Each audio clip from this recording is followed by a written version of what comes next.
Hello, hello. Good to see you. Good to have you back.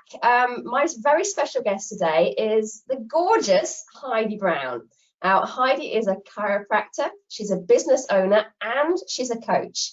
Now, despite building a thriving well-being practice with great client retention, she struggled with self-confidence and the never feeling good enough kind of emotion that I think so many of us can relate to. Now, over the years, Heidi found it essential to do some deep inner work, knowing that it must be possible to feel more comfortable in her own skin. Now, this ongoing adventure has allowed her to transform her self-worth and discover her gift and passion for helping others to do the same. Now, she's currently in the process of selling her chiropractic business so she can focus solely on her coaching and retreats, where she can gently challenge you to go deep within yourself and identify your blocks so that you can ultimately express more of yourself and uncover more of your truth. Now, I'm absolutely thrilled that she's agreed to have a chat with me today, share a bit about her journey. Heidi, thank you so much for coming on. I really appreciate it. Thanks, Claire. Thanks so much for having me. That's absolutely.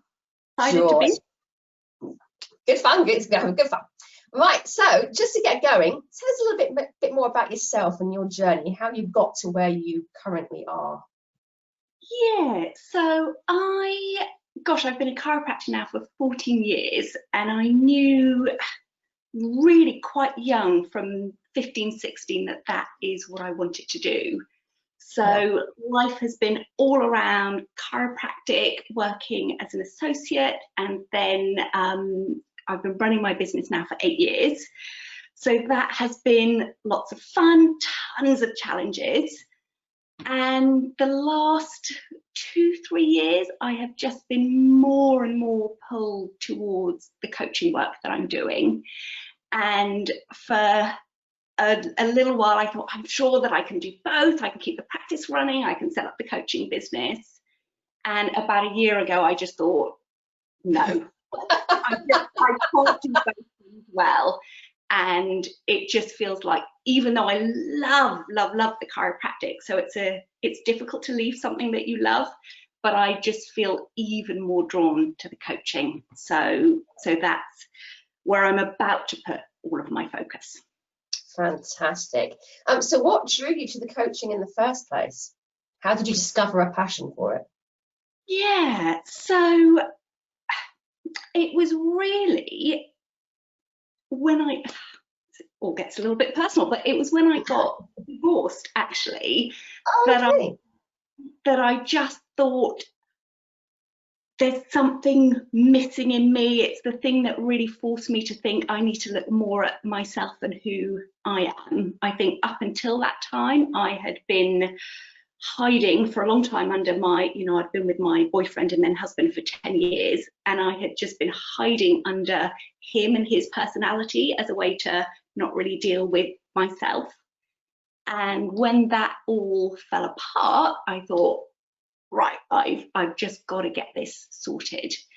And through our chiropractic world, there's just so much coaching available. We've got DeMartini and Tony Robbins and tons of business coaching that's got a huge personal development element to it. So I completely dove into all of that stuff. But it was really from that point of view of, I must be broken, I need fixing. And I remember thinking, I've got a great job, I've got a lovely house, I'm earning good money, I've got great friends, there's tons of good stuff.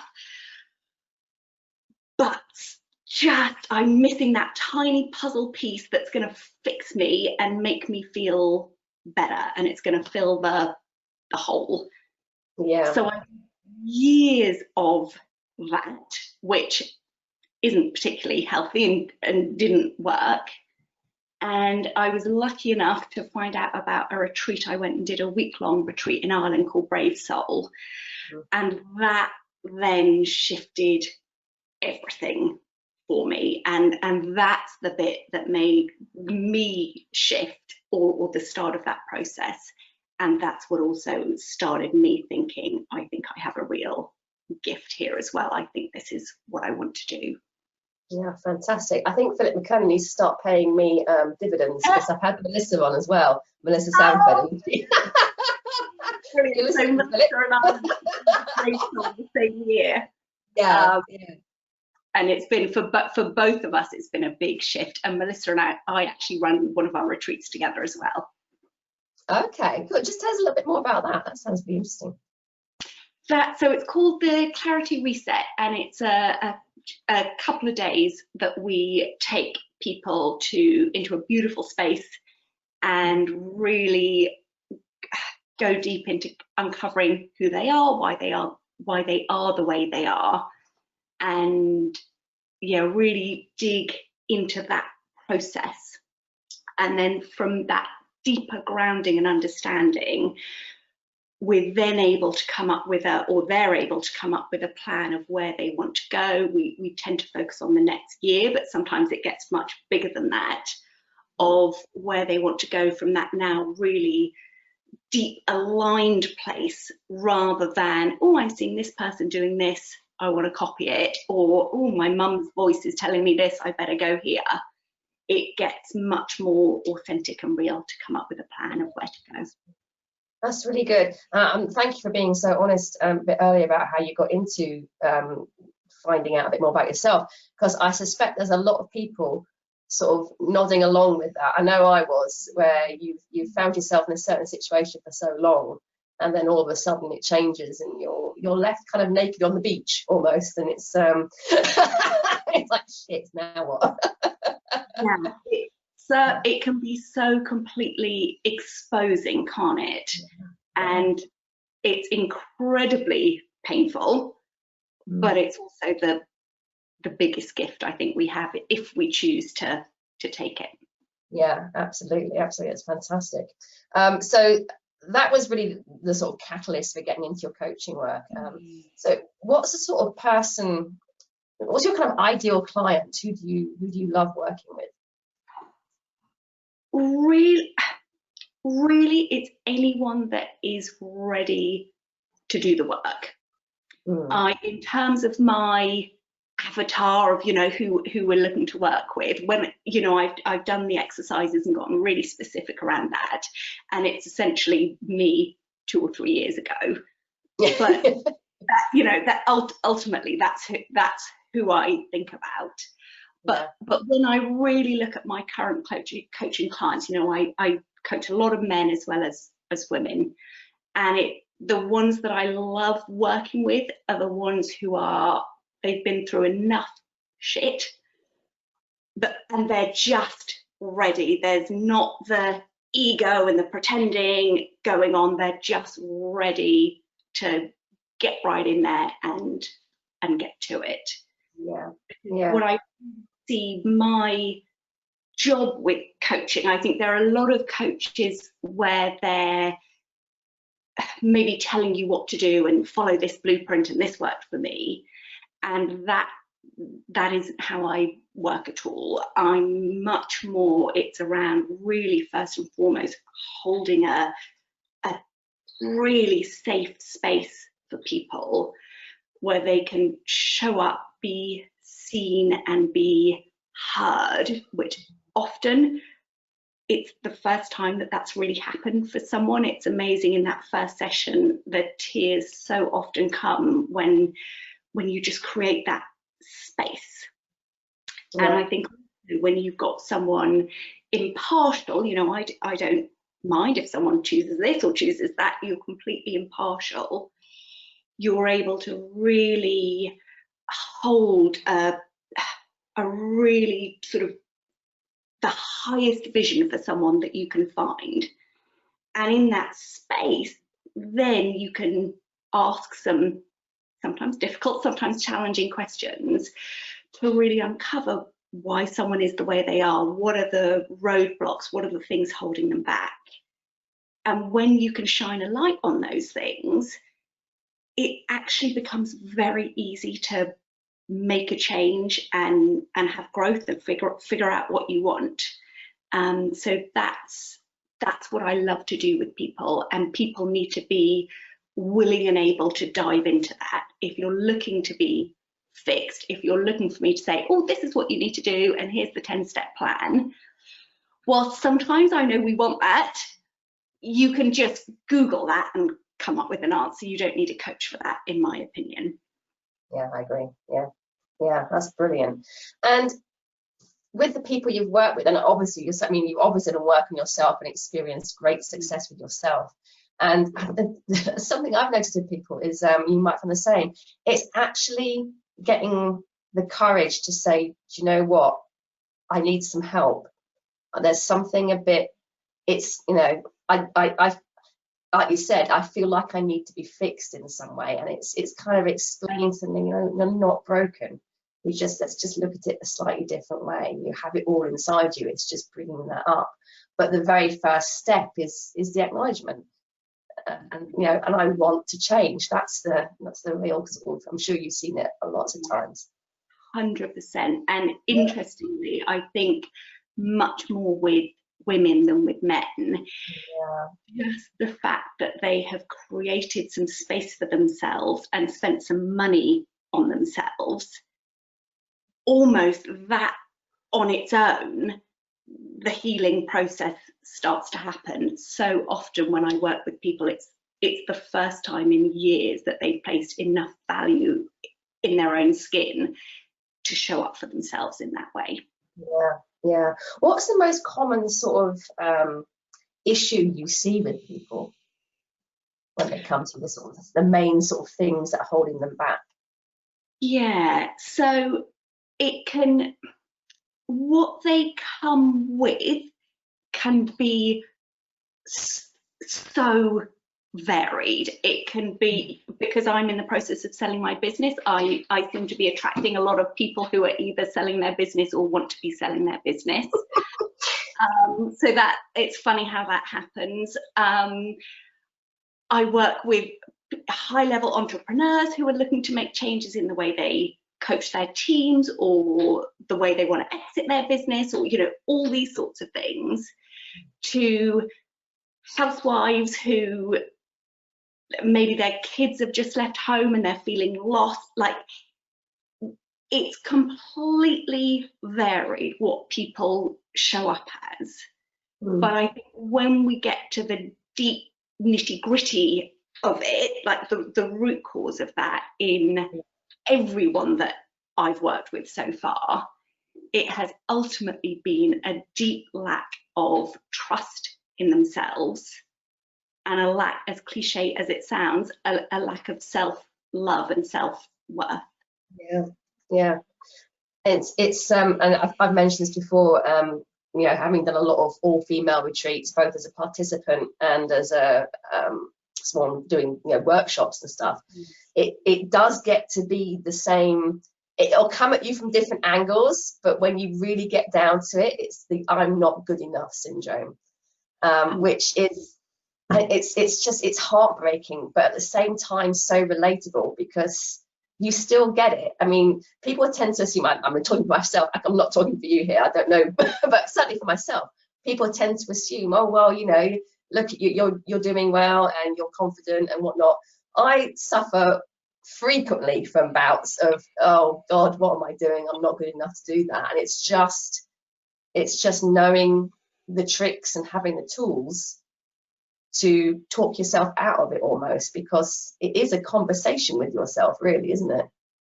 Yeah, and I think, if I think from my own personal experience,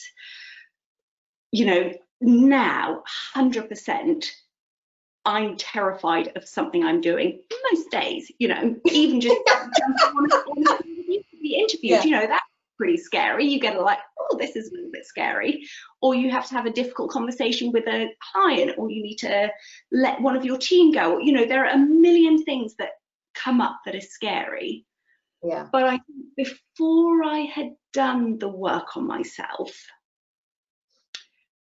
I was just cloaked permanently in this feeling that life is heavy and serious and so stuck in my head, overthinking, over questioning, it felt like there was never a break from that. Whereas having done a lot of work, and it is an ongoing, never-ending process, it's not like we ever get there, because we keep expanding and changing and being challenged by new things. But now, rather than every second of every day feeling heavy, now most of my day feels light and fun and I can enjoy it. And then something comes up where I go, oh, yeah, those old patterns are kicking in again. Right, how am I going to address this? Yeah. And that difference, you can't really see it from the outside. You know, I think over the last, I don't know, 5-10 years, probably my mum would say, I don't think you've changed at all. But my experience of life is completely different. That's fascinating. Yeah, it's really, and like you said, it's that being able to recognize it. That seems to be the pivotal point, is the actual recognition. Whereas I found that people can get so, and myself included, can get so entrenched in habits and behaviors and patterns of behavior that, you know, a negative reaction to something is it's a knee-jerk reaction. It's absolutely automatic. But if you can step back from yourself and notice that happening, that's the point where you can just insert something and go, okay, stop. This is the problem. What can I do about it? So it's fascinating. I just find it fascinating. So, Heidi, tell us what sort of successes you've had with people. So it's a really interesting question, because, as I've just said, so much of the work is these subtle little shifts. But a really lovely story, actually, that comes to mind is a guy that I was coaching. He was one of my first coaching clients. It was a few years ago. And we uncovered quite early on that he did not feel loved by his dad, and he felt that his dad didn't really want to get to know him, and he was sort of unaware of all of this. But when we dug into it, we realized that it really was affecting so much of his life up to this point, of the decisions he was making, the work he was doing, the way he was showing up. And I like to say gently encouraged, but I think with him, actually, I really had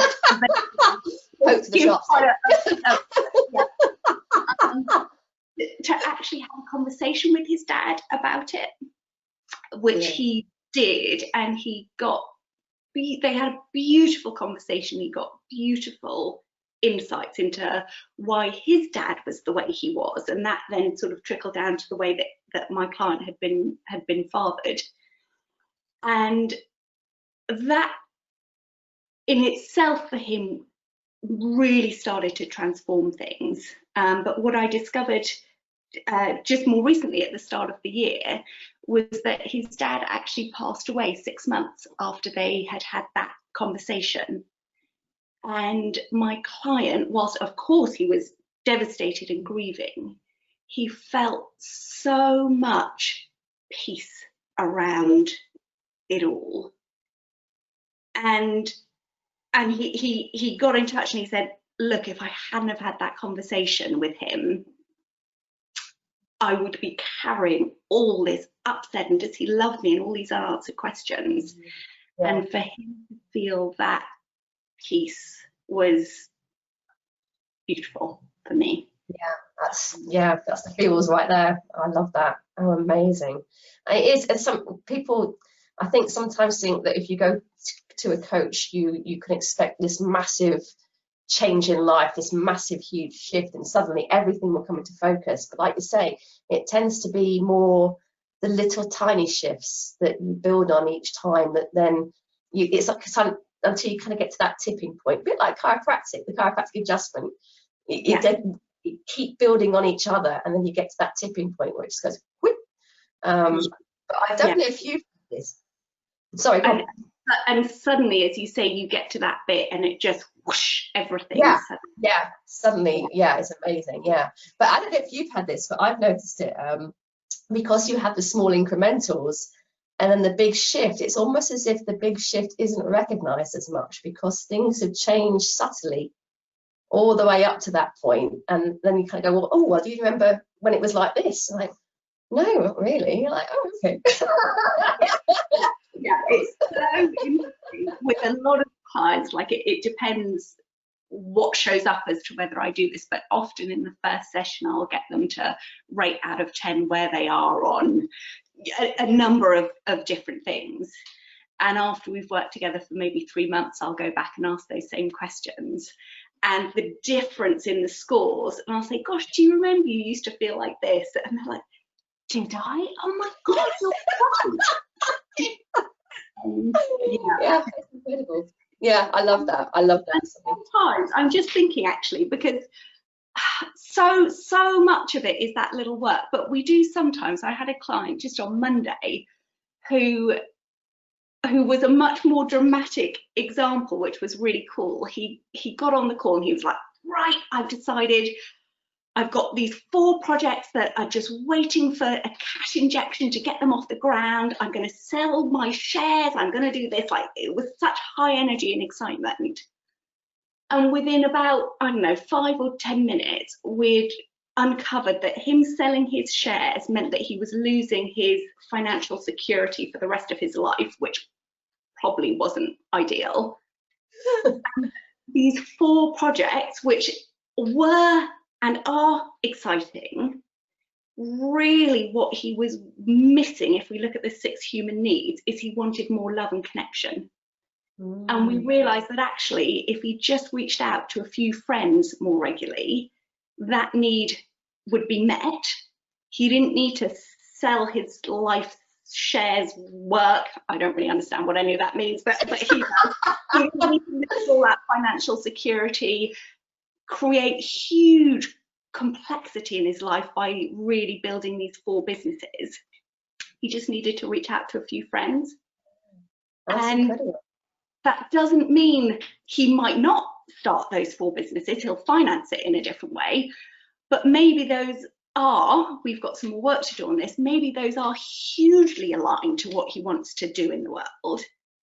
But if you're doing it from a place of, I need love and connection, versus these projects light me up and they're the way that I want to show up in the world, even if you're doing the same thing, that energy shift is huge. Yeah, absolutely. That's fantastic. That's maybe a slightly more, like, not all of my coaching calls are like that, but that's maybe a slightly more dramatic one where in the space of 10 minutes you can just unpick this whole situation. Yeah, yeah, fantastic, fantastic. Now, I know you do something called One Last Talk. Yes. Can you tell me a little bit more? Can you tell us a little bit more about One Last Talk? Yeah, so One Last Talk is a concept from my mentor, Philip McKernan, who, as you say, he advertised him like everything. He's really, his work is incredible. It's changed my life. And so he came up with this process and now has turned it into a book, so it's really accessible for anyone to do it. But I run the events. I'm the only person in the UK at the moment, but hopefully that will change. Hopefully more people will start running them. And essentially we work with 4 speakers and they go through the process of uncovering what their one last talk would be. And the rules are, you know, if you had 15 minutes or less to deliver that one last talk, what would you say and who would you say it to? Gosh, powerful. Okay. Yeah. So it's not about, I want to fix global warming or Donald Trump, or, you know, it's not about that stuff, even though it's all very important. It's really getting deep into your story, your truth, and sharing a part of you that in very many cases the world and even your close loved ones have never seen. Yeah. And is that purely a live event? Because obviously with everything going on at the moment, that's a little bit tricky. are you doing them online as well? We have, Philip has just run, and I helped him do that, the first online version of that. Yeah. So I think we're just in the process of taking some space to see what worked, to see what didn't work, and I suspect that we will start to do an online version of that as well. Yeah, excellent. Oh, fantastic. So Heidi, what are your plans for the rest of the year? I mean, obviously you've got the sale of your chiropractic clinic going through, but what else is going to happen in the world of Heidi? So I think with the current situation at the moment of lockdown and who knows what, that all feels a little uncertain. Certainly I'm going to be doing a lot more one-on-one coaching that I do over Zoom anyway, so that can happen anywhere.